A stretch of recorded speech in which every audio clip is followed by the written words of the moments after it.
Senhor, nós te adoramos nessa manhã, nós te agradecemos, Deus, pela tua bondade, fidelidade, pelo teu amor. E Deus, nós te convidamos, Deus, a ser o centro desse encontro, desta celebração da nossa vida. E que tudo que nós temos e tudo que nós somos possam refletir a tua majestade e a tua glória. Abre, Senhor, nosso coração agora para recebermos a tua palavra, Deus. Faça com que os nossos ouvidos e olhos espirituais estejam bem atentos àquilo que o Senhor quer compartilhar de uma forma muito pessoal, Deus. O teu espírito é tão criativo, tão dinâmico, nos conhece, sabe daquilo que precisamos. E é esta porção que nós aguardamos do Senhor nessa manhã, Deus. Esse alimento que nos sacia, essa palavra que nos impulsione, essa palavra que traga vida aos nossos corações, Pai. Em nome de Jesus. Amém. Amém, queridos. Graça e paz sobre tua vida. Bom dia a todos. Quero aproveitar aqui já um aviso, né? No próximo sábado, a Adriana me lembrou aqui, próximo sábado, dia 2 de abril, a gente vai ter um encontro de Mães que Oram, Desperta Débora, 14h30 aqui nesse lugar, né?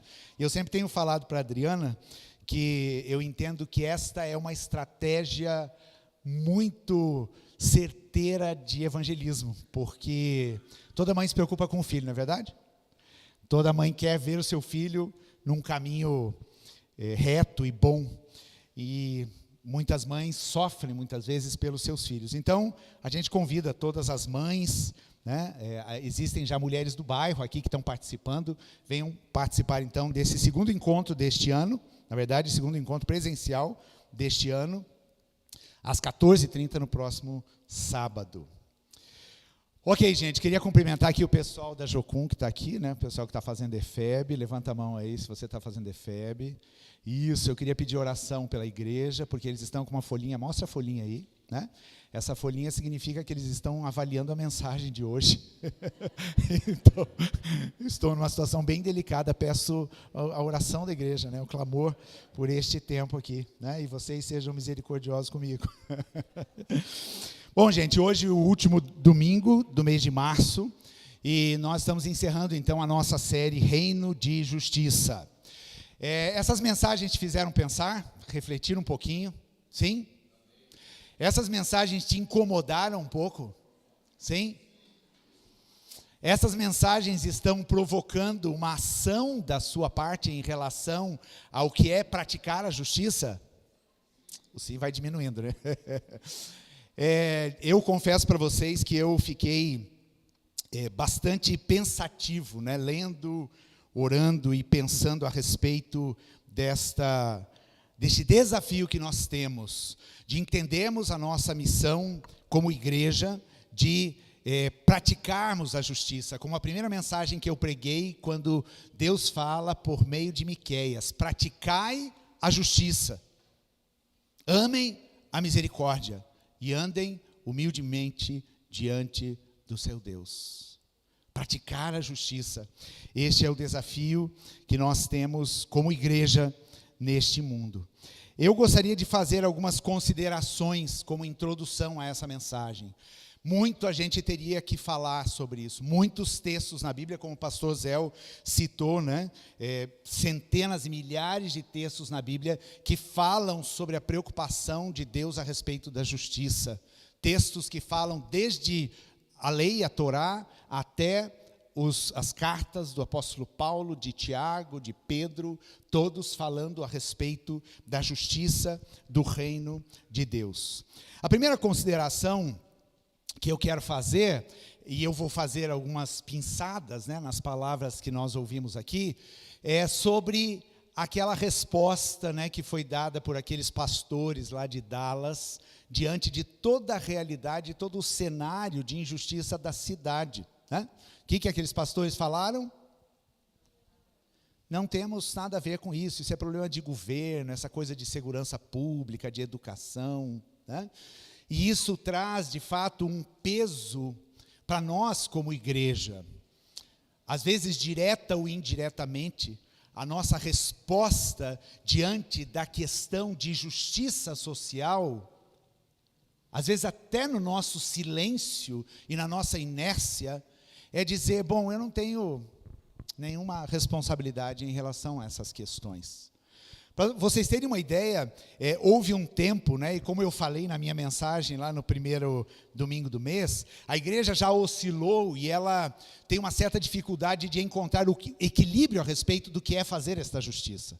Então, ora ela pensa que isso é uma coisa que Deus tem que fazer, que não temos responsabilidade, e a nossa questão é cuidar da alma das pessoas. Alguém já ouviu aquela expressão, nós precisamos salvar almas para Deus? Quem já ouviu isso?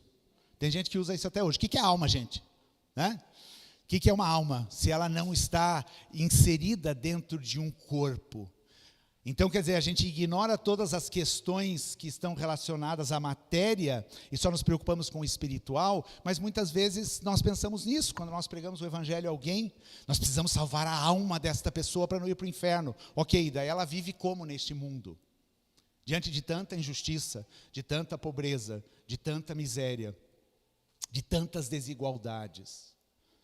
Então, esse é um equívoco que existe no pensamento da igreja, né? Agora, um outro equívoco é pensarmos que a ação da igreja irá tornar esse mundo um paraíso, né? E a partir do momento que a igreja começar a praticar a justiça social, tudo há de se transformar e esse lugar vai ficar perfeito e maravilhoso. Isso é um outro equívoco sério também. Por quê? Porque a gente fala do reino de justiça, mas há um outro reino que opera no mundo, não é verdade? O reino da injustiça, o reino das trevas, o reino do mal. E este reino permanece, e nós como igreja travamos um embate com este reino. Então, o que nós devemos fazer, e a Bíblia fala muitas vezes sobre a injustiça que continuará sendo praticada em relação àqueles pobres que sempre tereis convosco, como Jesus fala. Então, nós estamos vivendo num tempo onde, sim, podemos manifestar a justiça do reino de Deus, entendendo que a justiça plena, ela só irá se consumar quando o juiz de todas as terras e de todas as nações se manifestar, né? A Bíblia nos fala de um juízo final, não é verdade? Lá a justiça será plenamente estabelecida. Mas enquanto essa justiça do reino está se manifestando nesse mundo hoje, através da igreja, nós estamos anunciando, olha, vamos andar em justiça e retidão, porque um dia todos irão se apresentar diante desse trono. Um dia o Deus que é juiz de todas as coisas irá julgar justa e retamente todas as coisas.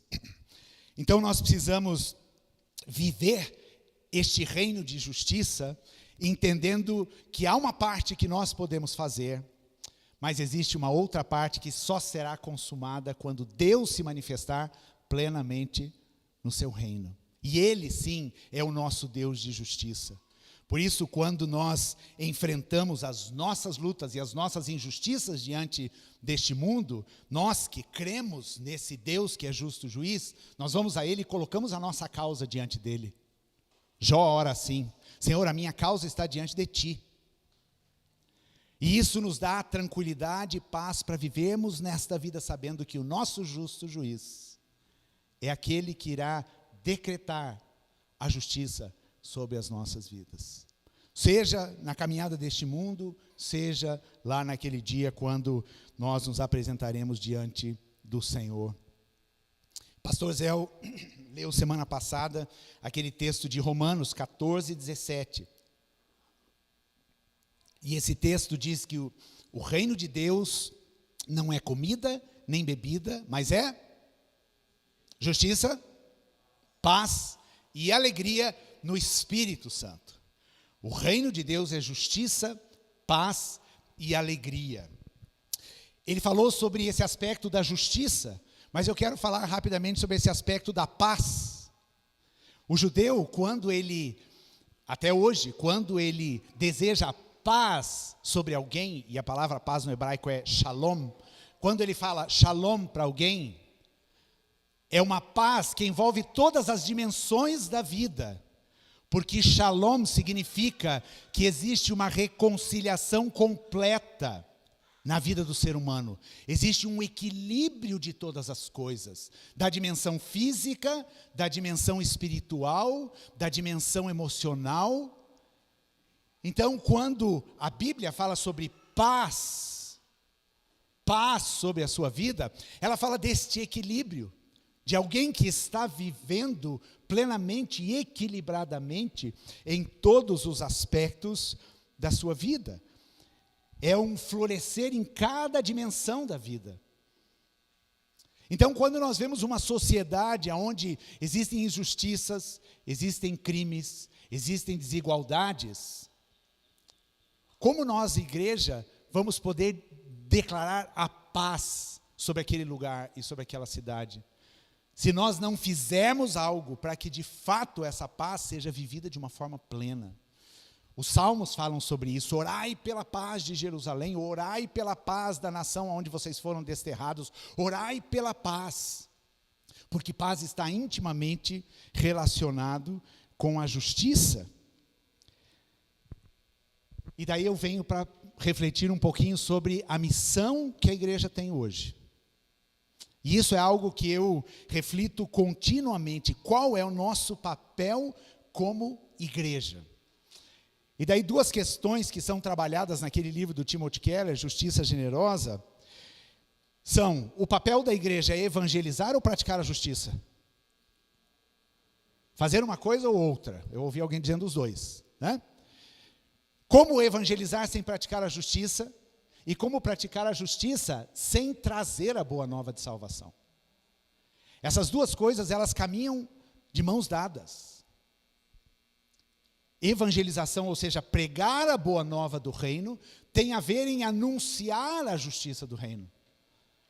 Então esta é a missão da igreja hoje. A igreja não foi chamada para simplesmente viver num tempo de contemplação e de aguardo da consumação do reino. A igreja foi chamada para uma missão, o ministério de Jesus nesta terra, né, que é demonstrado para a gente aí nos evangelhos. O ministério dele foi um ministério de percorrer aldeias, cidades e vilas, pregando o quê? O evangelho do reino. Mas esse evangelho era discurso, ou esse evangelho era a prática? Quando João Batista está na prisão, e ele manda alguns discípulos para Jesus, para indagar a Jesus, se Jesus de fato era o Messias, ou eles tinham que aguardar alguém mais que haveria de vir. Jesus diz: olha, falem para João o que vocês estão vendo e ouvindo. Os cegos estão sendo curados, estão enxergando, os coxos estão andando, os oprimidos estão sendo libertos. Então o reino de Deus tem a ver com a prática da justiça, com a manifestação da justiça. O reino de Deus tem a ver com ação. Quando a gente pensa na palavra igreja, existe algo interessante e curioso, né? Porque nos evangelhos, o único evangelho que menciona esta palavra igreja é o evangelho de Mateus. Ele menciona 2 vezes essa expressão no seu evangelho. E a igreja não era um conceito espiritual criado por Jesus, mas a igreja, a palavra grega para igreja é eclésia, e eclésia significava o ajuntamento, né, ou a assembleia dos cidadãos de uma cidade, e que se preocupavam com o governo e o bem-estar daquela cidade. Este é o conceito da palavra eclésia, que hoje é traduzida por igreja. Dentro de um contexto da civilização grega, como tem alguns adesivos por aí, né? Política não devia ser profissão, porque na época a política era feita por cidadãos que se reuniam nas praças, nos mercados, nos lugares de debate e discussão, e discutiam a respeito do bem-estar da cidade. E identificavam quais eram as áreas onde deveria haver uma ação para que a cidade pudesse viver bem e os cidadãos pudessem ser supridos. dos seus direitos. Estão entendendo? Quando Jesus, então, chega para os discípulos, reúne aqueles 12, e lá em Mateus 16 ele diz: sobre esta pedra eu edificarei a minha eclésia. O que era essa eclésia? O que Jesus estava pensando na igreja? Que a igreja fosse a assembleia daqueles que se preocupam em estabelecer os princípios do reino de Deus nessa terra. São aquelas pessoas que se reúnem para pensar como manifestar a justiça de Deus, como abençoar a vida de pessoas, como trazer sentido e propósito para a vida das pessoas.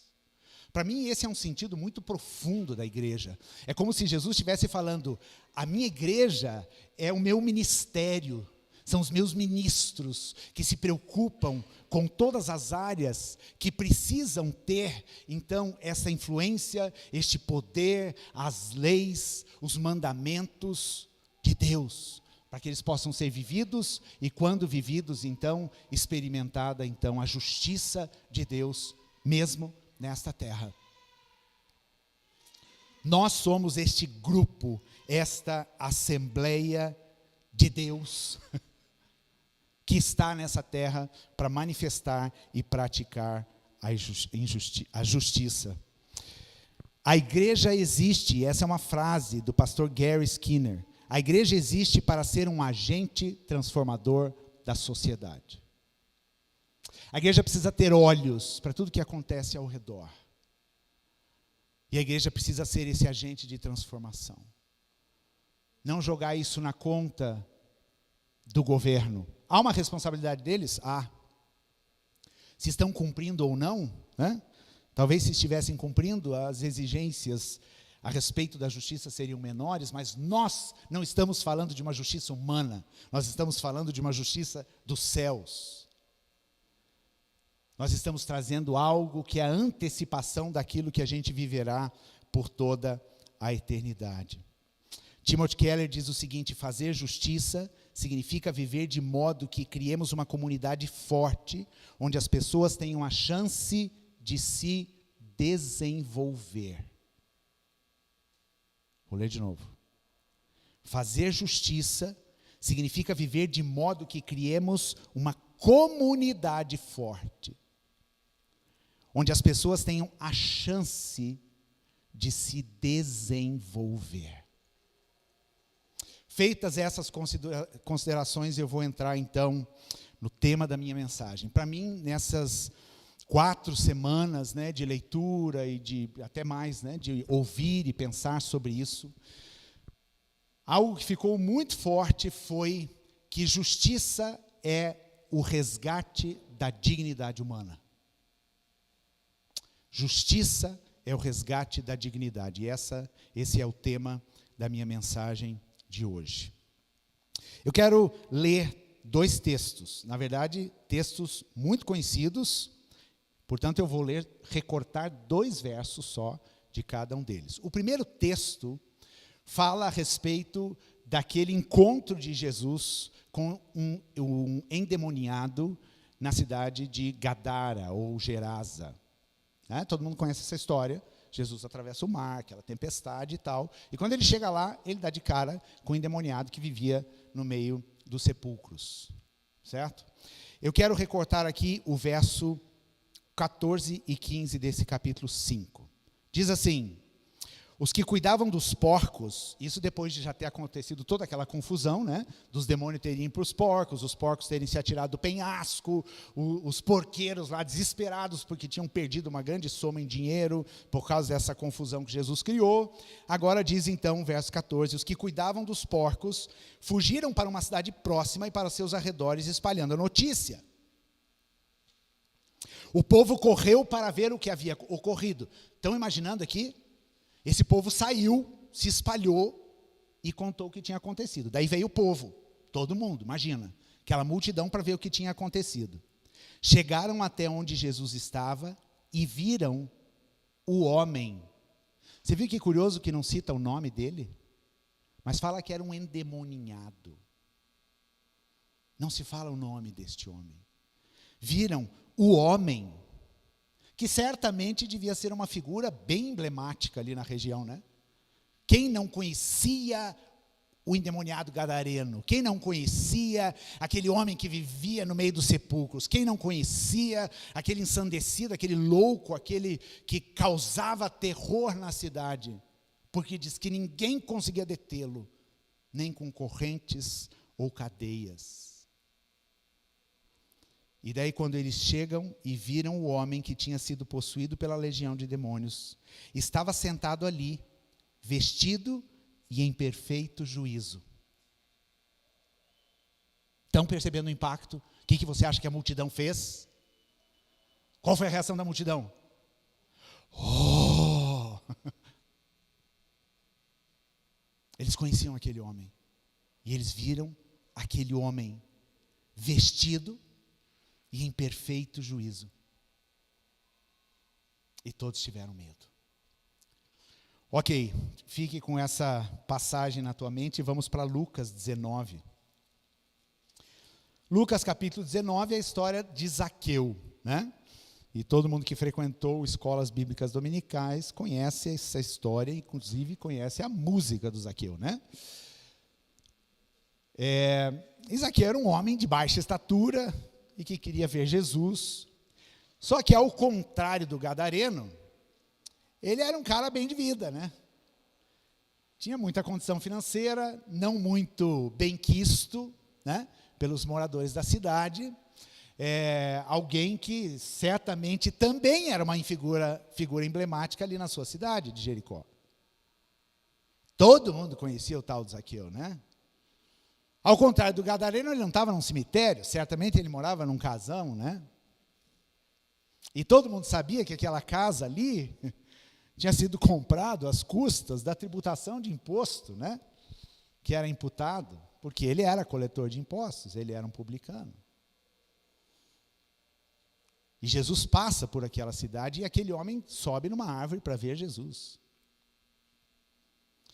E daí Jesus olha para aquela árvore, enxerga aquele Zaqueu pendurado lá, e ele diz, ok, hoje vamos dormir na sua casa.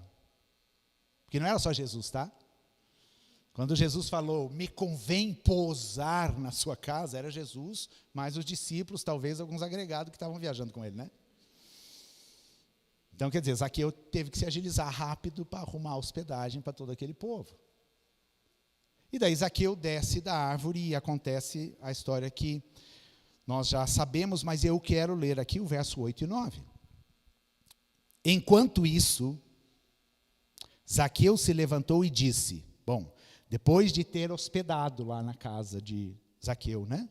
A gente não sabe exatamente como é que foi, quando aconteceu essa conversa, quanto tempo Jesus ficou com os discípulos, mas o verso 8 diz, enquanto isso, Zaqueu se levantou e disse, Senhor, darei metade das minhas riquezas aos pobres.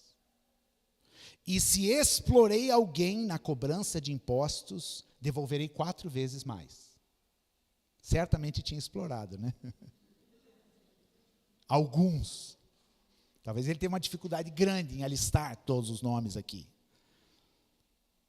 Mas foi isso que aconteceu quando Jesus entrou naquela casa.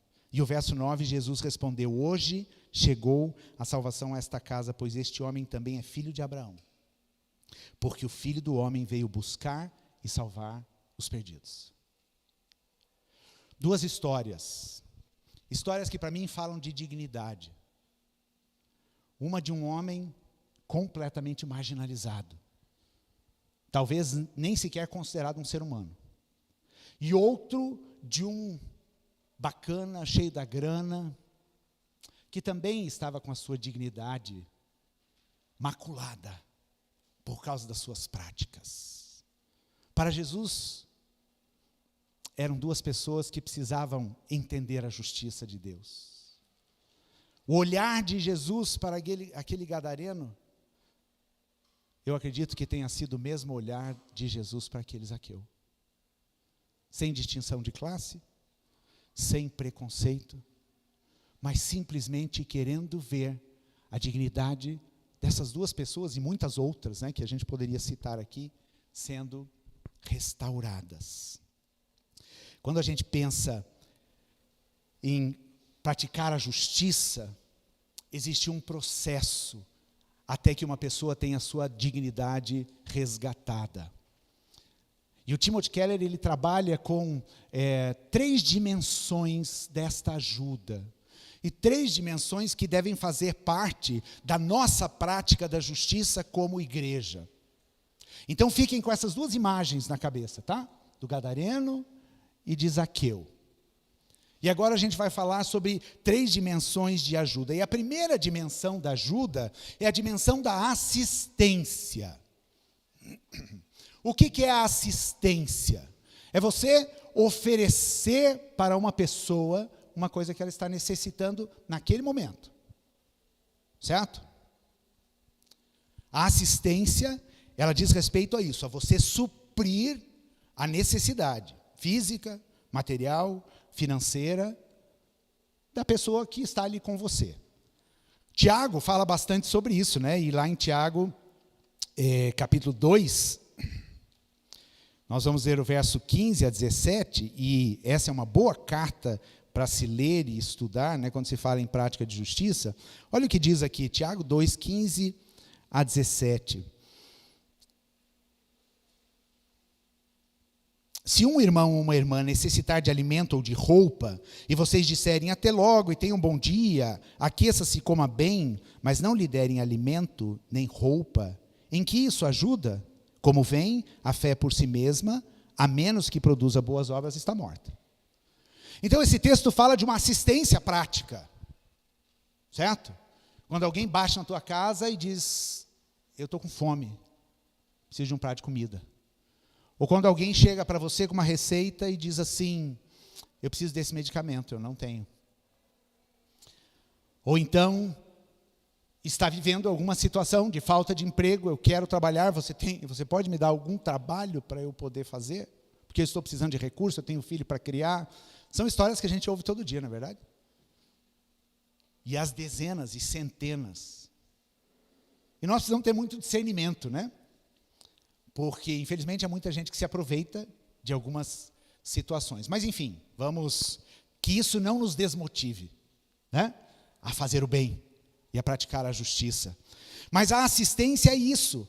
É você oferecer a alguém. E não dizer para um irmão, para uma irmã que está com fome ou está com frio, Deus te abençoe, poxa, prazer te conhecer, até semana que vem.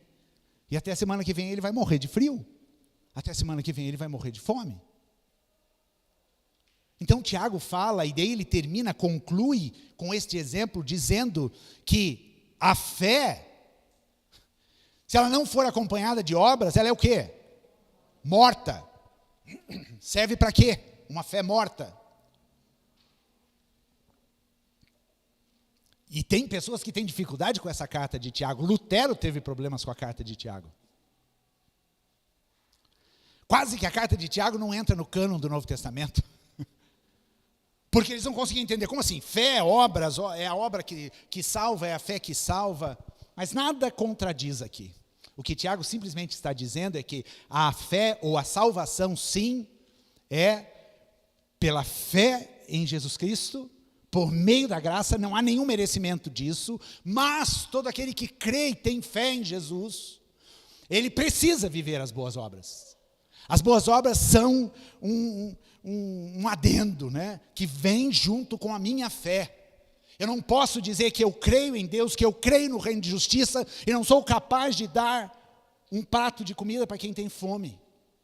Não sou capaz de ouvir alguém que está no meio da rua, às vezes desesperado, com alguma necessidade. Fé sem obras é morta. E isto fala de uma igreja, então, que se movimenta. De uma igreja que faz as obras.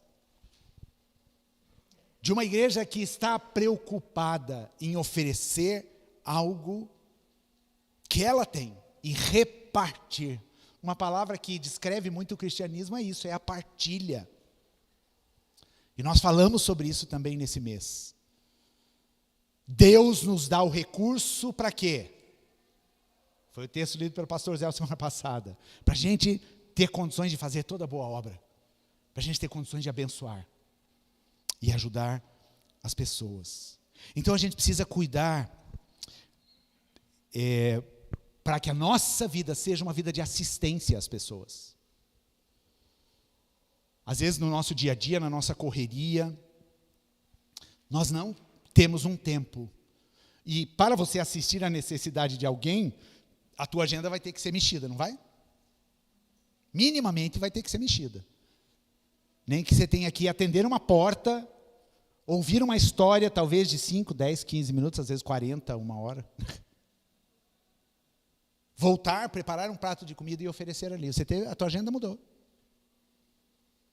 Então, para você assistir à necessidade das pessoas, você precisa amar, precisa dispor de tempo, de recursos. Pense no bom samaritano. Né? Também todo mundo conhece essa história. Ele estava passando, ele estava em viagem, ele estava indo para um lugar, certamente para um compromisso, e de repente ele vê aquele homem que tinha sido atacado por roubadores, né? O que ele faz? Ele para a viagem dele.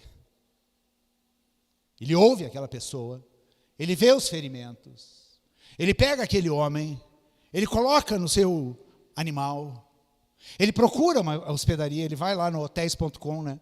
Procurar uma hospedaria, assim, minimamente para aquele cara fazer. Ele faz o Pix, né? Já para pagar as diárias.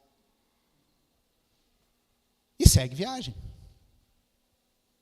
Talvez aquele samaritano, nessa história contada, nunca mais tenha visto aquele homem que ele ajudou. Mas ele assistiu a uma necessidade imediata. Só que aqui nós temos uma questão que a gente precisa cuidar. Nós não podemos parar na assistência. Porque senão nós vamos virar assistencialistas.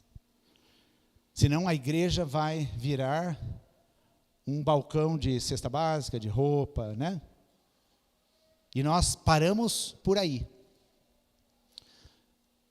E muitas vezes isso não é difícil de acontecer, né? Ter filas de pessoas aqui recolhendo uma cesta básica, recolhendo um alimento, recolhendo um medicamento, recolhendo uma roupa que necessita. A gente tem que cuidar, porque nós vivemos num país onde tem uma política meio assim, né? Meio assistencialista, de dar, né? Aquela coisa, dá. Tem muita gente que dá bastante coisa, né? Mas fica aí, só no dar mesmo. Não passa disso. Daí tem uma segunda dimensão da ajuda, que vai um pouquinho mais fundo, e essa é a dimensão do desenvolvimento. Timothy Keller fala que fazer justiça é você viver de modo que a gente cria uma comunidade forte, ninguém consegue se recompor e resgatar a sua dignidade sozinho, de maneira que as pessoas tenham a chance de se desenvolver. Então, quando eu assisto a necessidade de uma pessoa, eu preciso olhar para ela e pensar assim: o que eu posso fazer a mais? Para ver esta pessoa que não tem emprego e que está pedindo um prato de comida, arrumar um emprego. Ao ver uma pessoa que está com problemas, muitas vezes familiares, por causa de uma dependência química, um vício, o que nós podemos fazer para desenvolver a vida dessa pessoa, para ela sair da condição em que ela está? Desenvolvimento é você oferecer aquilo que as pessoas precisam para elas se tornarem independentes da assistência, para que elas não precisem mais ser assistidas com um prato de comida, ou uma cesta básica. E os testemunhos que a gente tem muitas vezes de pessoas que alcançam isso, e nós como igreja já vivemos isso, Isildinha como diaconisa, né? Pessoas que dizem: olha, muito obrigado, eu não preciso mais da cesta básica da igreja, porque eu consegui um emprego. Yes! É isso que a gente quer. É isso que é praticar a justiça. Você resgatar a dignidade daquela pessoa, para ela ter uma colocação, ela estar no mercado e ela desenvolver e continuar desenvolvendo a sua vida, para ela ter uma autossuficiência econômica, para ela ter um lugar para morar, para ela ter minimamente as condições para criar os seus filhos. Agora, para você entrar nessa segunda dimensão da ajuda, isso vai gastar mais tempo do que assistência, não é verdade? e vai gastar mais recursos do que você assistir alguém. Porque daí você precisa caminhar junto. Você precisa identificar necessidades.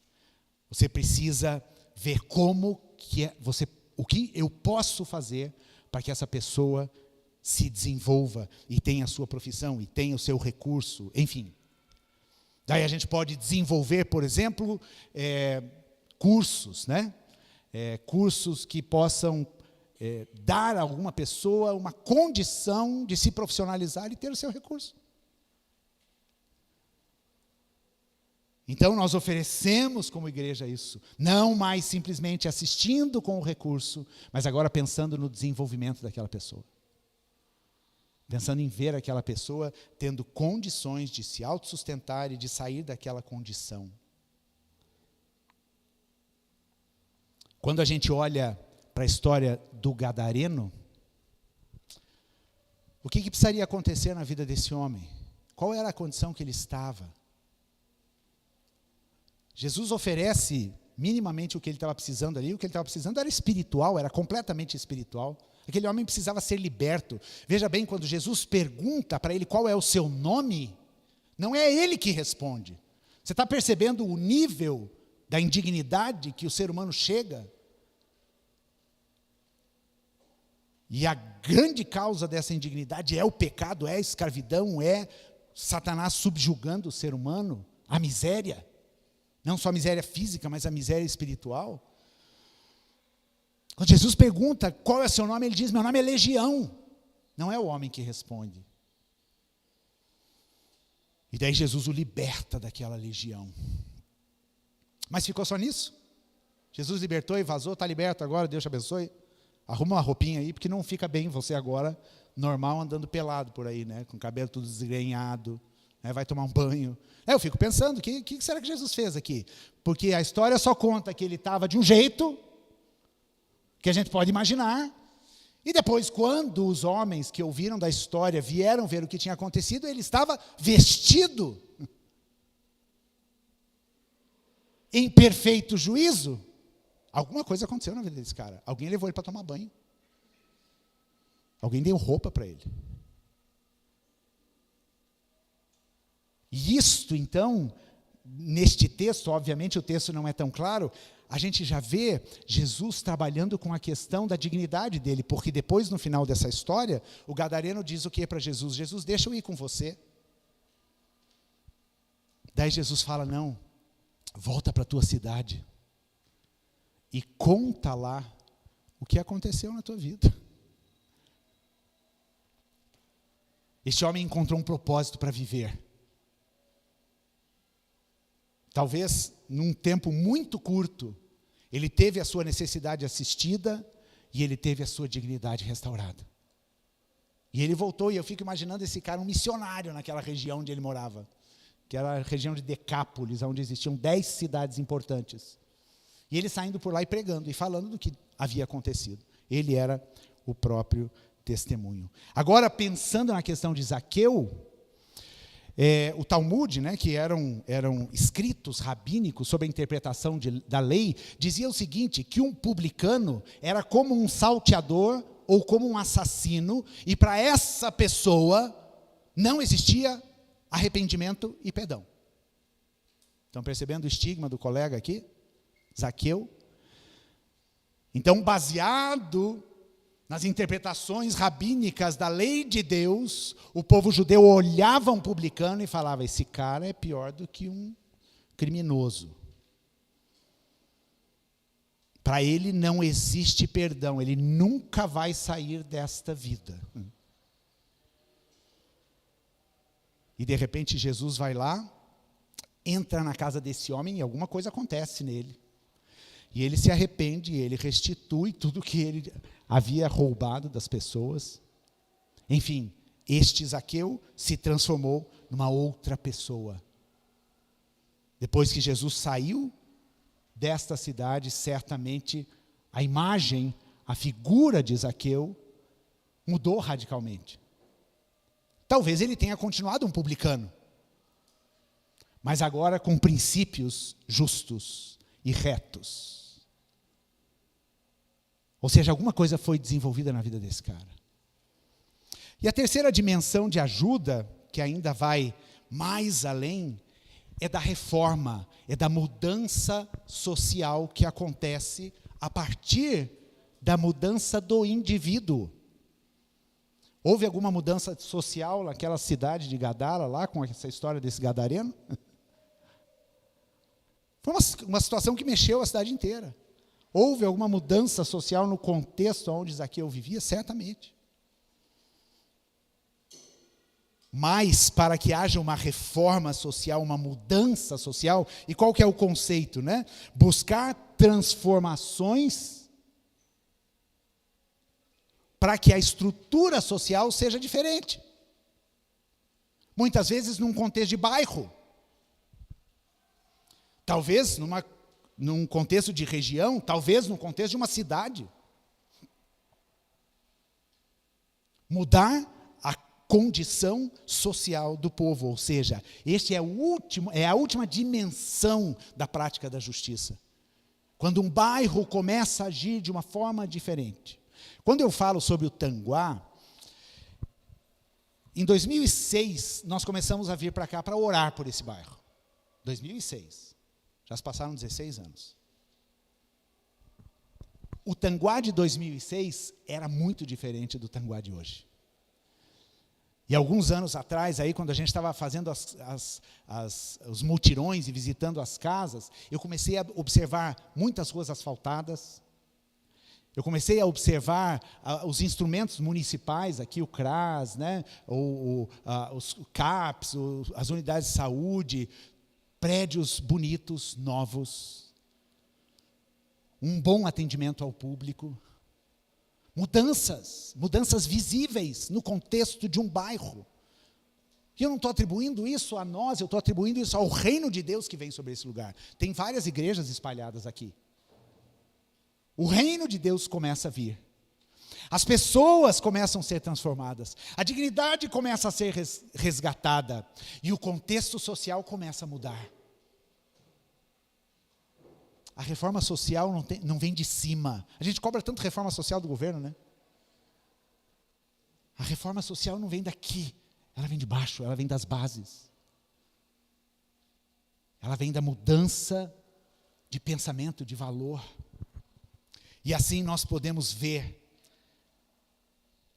situações sendo mudadas no contexto em que a gente vive, simplesmente a partir da assistência da igreja, do desenvolvimento na vida das pessoas, e daí os ambientes vão mudando. As posturas vão mudando. A maneira de pensar vai mudando. Timothy Keller, no livro dele, ele considera a questão da parábola do bom samaritano, e ele reflete na seguinte condição, né? Pensa bem, aquela era uma rota de perigo. Muita gente era atacada ali, né? E era roubada naquele trajeto. Né? O que precisaria ser feito para que isso cessasse? Porque se você passa sempre para o mesmo lugar e sempre tem os mesmos problemas, existe uma raiz disso que precisa ser trabalhada. E daí ele começa a considerar, talvez aquela ação do bom samaritano tenha motivado, né, o contexto da comunidade a pensar, bom, o que nós precisamos fazer? Precisamos de policiamento, precisamos identificar quem são esses que estão causando esse mal, para que o evangelho possa chegar até essas pessoas. Eu me lembrava quando a gente trabalhava no Rio de Janeiro, e as pessoas que muitas vezes estavam envolvidas no tráfico de drogas no Rio de Janeiro, elas começavam a se converter, o contexto da comunidade mudava. E a gente tem uma experiência de um rapaz chamado Claudinho, né, que eu já compartilhei aqui. Esse menino se converteu. Ele era do Comando Vermelho. E a partir do momento da conversão dele, ele arrastou com o testemunho dele muita gente.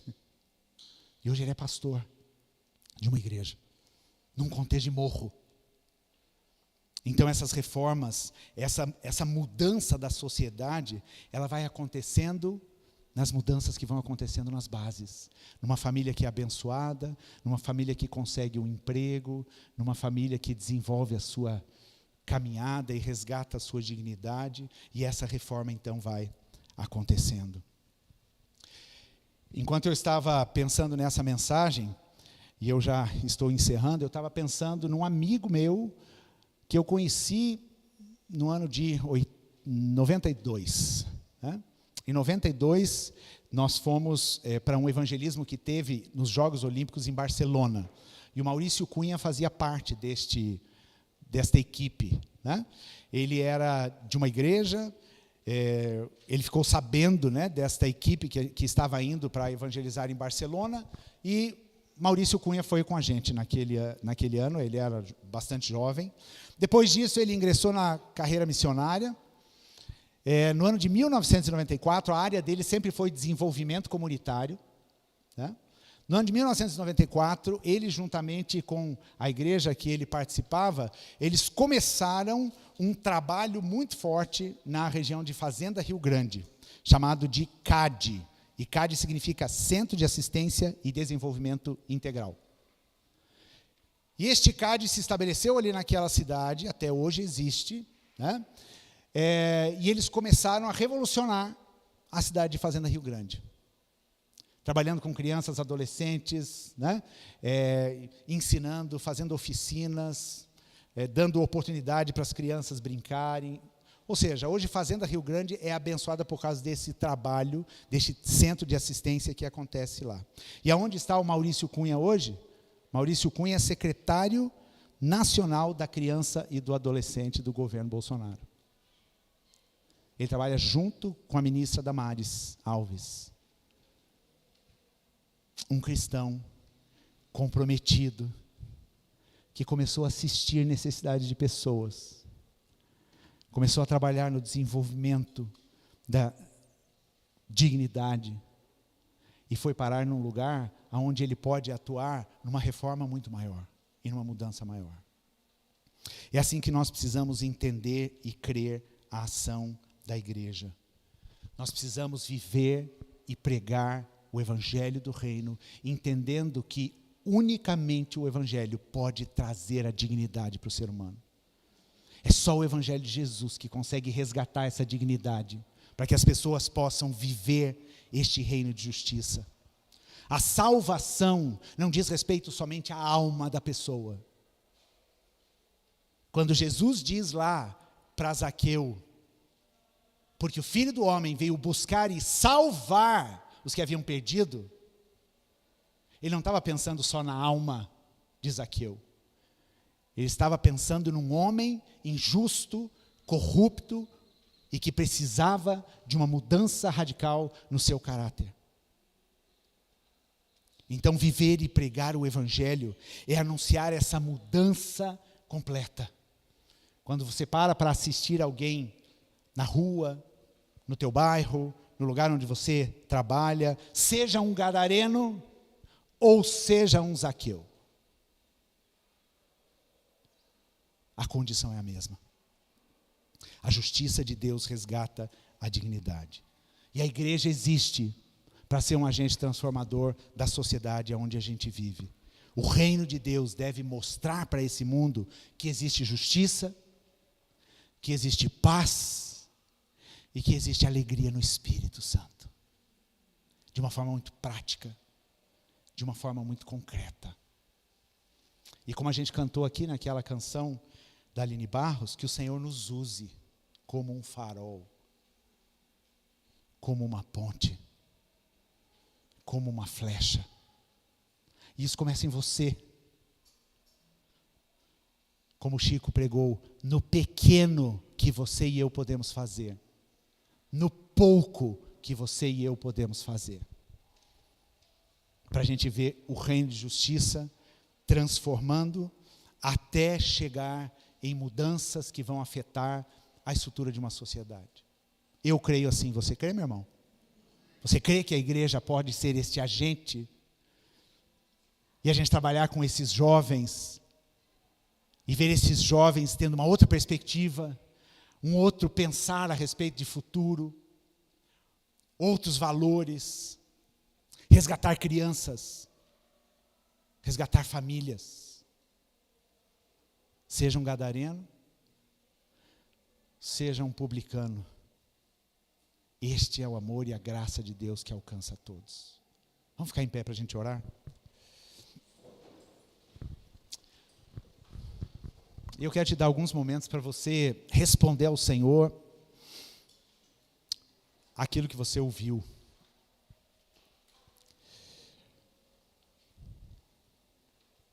E talvez aceitar o desafio de, a partir de você, alguma coisa começar a acontecer. E a tua experiência e a tua vivência começar a incendiar a igreja. Nós precisamos, como igreja, sermos incendiados com essa visão. Pregar o Evangelho e praticar a justiça. Esta é a mensagem que nós temos como igreja. Fé cheia de obras. Uma fé viva.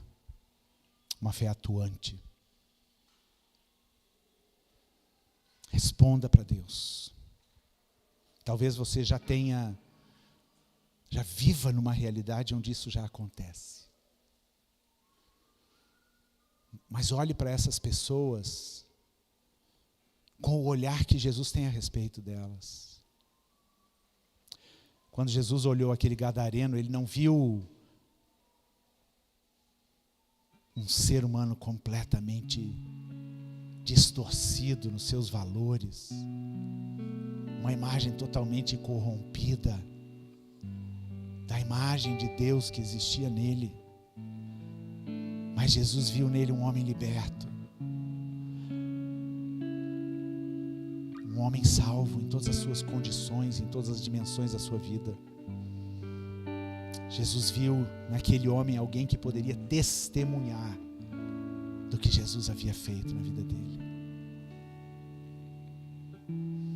Quando Jesus olhou para Zaqueu, ele não viu um cara cheio da grana, um corrupto, alguém digno de julgamento, de pedra, de condenação. Mas Jesus viu alguém que na posição que estava, poderia fazer o bem, poderia manifestar a justiça de Deus. Não importa. Não importa quem é, mas que nós tenhamos o olhar de Jesus para essas pessoas. Senhor, faz-nos enxergar no nosso próximo a Tua imagem e semelhança. Deus, nós somos igreja. Nós somos a Assembleia dos Santos que se preocupam com o estabelecimento do reino dessa terra. Senhor, nós queremos ser o farol que brilha. Nós queremos, Senhor, assistir, desenvolver e reformar. Nós queremos influenciar a nossa sociedade, o bairro onde a gente está, a cidade de Almirante Tamandaré, enfim, o lugar onde o Senhor nos permitir chegar. Nós queremos praticar obras de justiça como resultado da nossa fé, das nossas convicções e do nosso amor ao Senhor. Levanta a igreja, Jesus, desperta pessoas aqui nessa manhã. Há tantas oportunidades. Certamente nós precisamos parar alguma coisa. Certamente a nossa agenda precisa ser mudada. Certamente a gente precisa investir algum recurso. Mas que nós entendamos a sublimidade desse trabalho, Jesus. E se o Senhor nos tem abençoado, é para nós repartirmos. E é isso que queremos fazer como igreja, como reino de justiça neste mundo. Muda a nossa mente, muda o nosso coração. Em nome de Jesus. Amém. Amém, queridos.